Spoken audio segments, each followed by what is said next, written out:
Jeremias, no capítulo 18. Jeremias, capítulo 18, diz assim, é uma passagem bem conhecida e que eu queria falar hoje alguns pontos acerca dela. Diz assim, ó, esta é a palavra que veio a Jeremias da parte do Senhor. Vá à casa do oleiro e ali você ouvirá a minha mensagem. Então, fui à casa do oleiro e o vi trabalhando com a roda. Mas o vaso de barro que ele estava formando se estragou em suas mãos.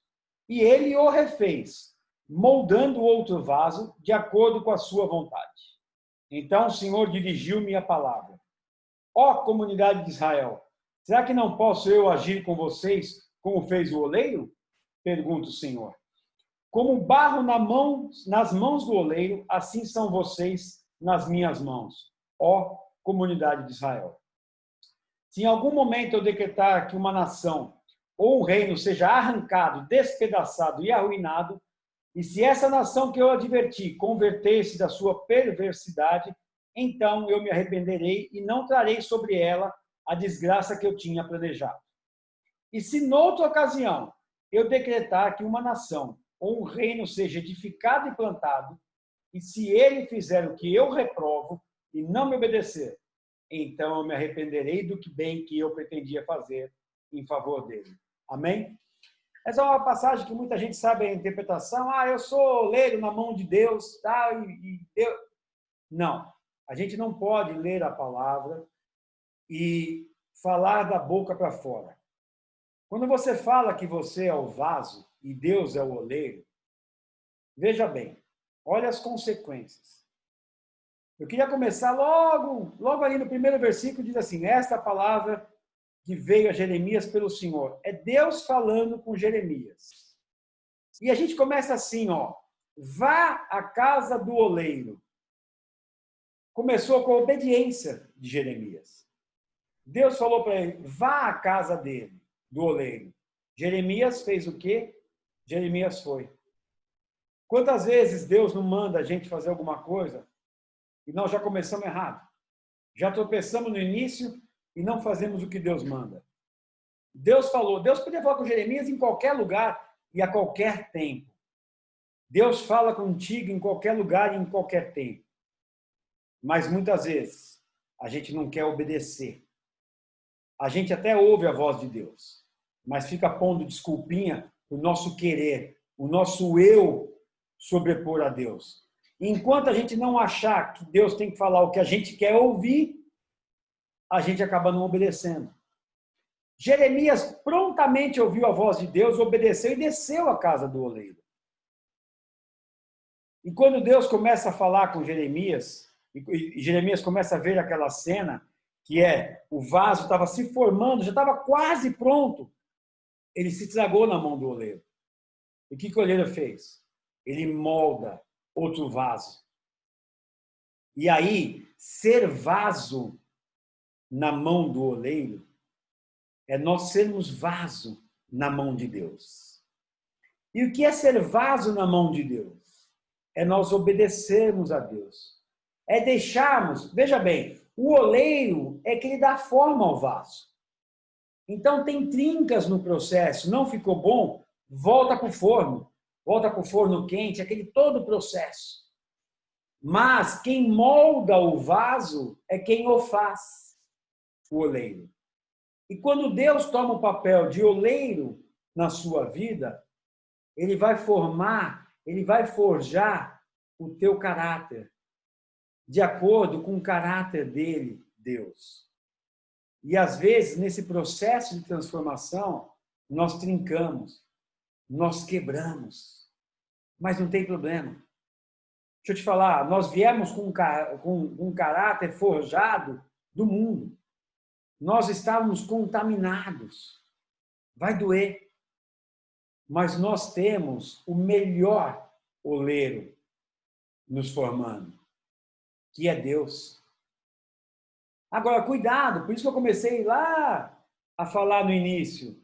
Ah, não fala da boca para fora, eu sou vaso na mão do oleiro. Você é mesmo? Porque se você não obedecer e não deixar Deus forjar o teu caráter, você não é um vaso na mão do oleiro. E você será um vaso cheio de defeitos. Porque no meio do processo você se mandou. Como a gente diz, você, uma expressão que minha avó usava, você pica a mula. Você vai embora.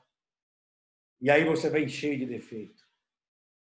Sabe outra coisa que eu queria te falar hoje? Deus não negocia o caráter dele. O caráter de Deus é inegociável. Então, quando ele está te forjando de acordo com o seu próprio caráter, ele não vai mudar. E aí, essa passagem, todo mundo entende um pouco, mas por isso que eu falo, quando a Bíblia diz que o que nós falarmos aqui na terra, o que falares na terra estará ligado nos céus, quando você fala uma coisa, não fale da boca para fora. Começa a falar, eu sou, Senhor. Cuidado quando você ora, eu tenho conversado com bastante gente, Senhor, eu quero ser um vaso nas tuas mãos. E aí quando Deus começa a forjar, a tirar aquilo que não agrada a Deus, mas agrada a tua carne, você foge. Não é verdade? Cada um olha para dentro de si, mas não é assim. Quantas pessoas não dobram o seu joelho e falam, Senhor, me faz o teu vaso. Eu quero ser um vaso nas tuas mãos. E aí quando Deus começa a arrochar, a transformar o teu caráter, a tirar as coisas que você veio carregando do mundo, aí você fala, não, pai, está doendo. Não pode ser menos. Não tem um jeitinho. Deixa eu te falar, com Deus não tem um jeitinho brasileiro. Com Deus tem o derramar da sua graça e da sua misericórdia. Se entrega verdadeiramente na mão de Deus. Seja o vaso. Porque o teu vaso de barro, Deus o transforma em vaso de ouro. Um vaso de honra. Deus faz de você o melhor vaso. Deus faz de você uma pessoa que está lá no cantinho, esquecida, que ninguém mais acredita. Deus te levanta. Deus te segura pela destra da sua mão e Deus diz, ei, você para mim tem honra. Do menor, Deus te faz o maior. Mas deixa Ele te fazer o maior. Não queira você ser o maior. Porque a palavra também diz que quando você quer ser o maior, você será o menor. A palavra diz que quando você estiver lá na frente de um evento, quer se mostrar, quer sentar na frente, cuidado. Porque pode chegar o dono do evento e vai falar para você, ei, esse lugar está reservado, vai lá para o fundo. E você vai ter vergonha. No entanto, se você estiver lá quietinho, na última fileira, e aí a pessoa do evento te chamar e colocar em primeiro, você tem a honra. Quando você é preparado na mão de Deus, você só terá honra e vitória. E terá dificuldade no meio do caminho, terá dores, vai ter trinca. E quando você acha que você está forjadinho, bonitinho, Deus vê aquela trinca, vê o teu defeito e volta para a fornalha, volta lá para o forno, para derreter, para mexer no processo de fundição. Esse processo de fundição dói, mas Deus vai curando as tuas feridas. Deus derrama do seu bálsamo para curar as tuas feridas. Talvez hoje Deus está entrando aí no teu coração e está curando uma ferida. Quando você está entrando, entendendo essa palavra, Deus está penetrando no teu coração agora. Em nome de Jesus, está dizendo, ei, sou eu que te forjo. Sou eu que forjo o teu caráter. Essa dor é pela transformação que eu estou fazendo na tua vida. Tenha obediência e deixa Deus transformar a sua vida. E eu falei mais 2 versos para frente, que eu quero finalizar já, mas eu falei 2 versos que muita gente só pensa nessa palavra no oleiro. Mas olha aqui, diz assim, ó. Se algum momento eu decretar a uma nação ou reino que seja arrancado, despedaçado e arruinado, mas olha que Deus diz, se essa nação que eu adverti converter-se da sua perversidade, então eu me arrependerei e não trarei sobre ela a desgraça que eu tinha planejado. Lembra quando eu preguei em Jonas? Que Jonas estava indo para Nínive? E Nínive, Deus ia destruir. O que Nínive fez? A nação toda de Nínive se arrependeu do seu pecado. colocou a cara no pó, se prostrou e Deus não eliminou. Deus mandou Jonas dar um recado: eu vou eliminar Nínive. E Nínive se arrependeu. Sabe isso que quer dizer? Se você se arrepender dos seus pecados, das suas más condutas, você está caminhando para o inferno. Deus tem um plano para a tua vida, Ele te resgata. E Ele muda. O teu livre-arbítrio está te levando para o lugar errado. Se você voltar aos olhos de Deus, Deus não deixa você se perder. Mas tem um recado muito sério para você. E isso eu vejo com muitos cristãos. Olha o que Deus diz na palavra, dessa de Jeremias. E se noutra ocasião eu decretar que uma nação ou reino seja edificado e plantado, e se ele fizer o que eu reprovo e não me obedecer. Olha a palavra obediência de novo. Olha o que Deus diz. Então eu me arrependerei do bem que eu pretendia fazer em favor dele. Deixa eu te falar, a palavra tradução aqui diz arrepender. Deus não se arrepende e muda de opinião. O contexto do arrepender é assim: eu tenho um plano para você. Os meus planos não se frustram. Eu tenho um chamado para você. Eu tenho um projeto para a tua vida. Mas se você, pelo teu livre-arbítrio, mudar a tua trajetória, o que eu posso fazer?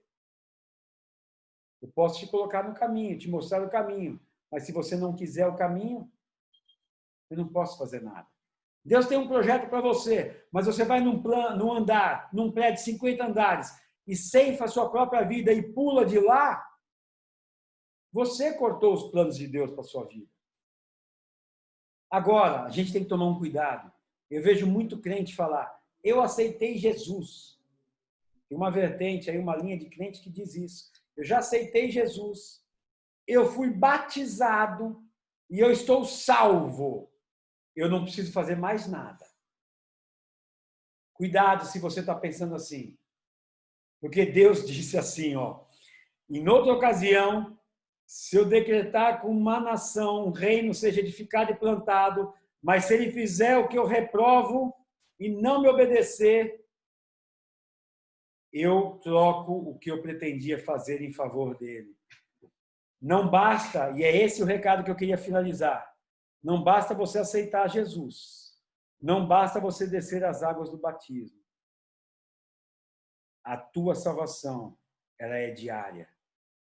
Porque se você se converteu, confessou Jesus como seu único Senhor e Salvador, se batizou, mas vai para casa, bate na sua mulher, bate nos teus filhos sem motivo, trai a sua mulher em adultério, vive bêbado e por aí afora, você está fazendo tudo aquilo que Deus diz que não entrará no reino dos céus.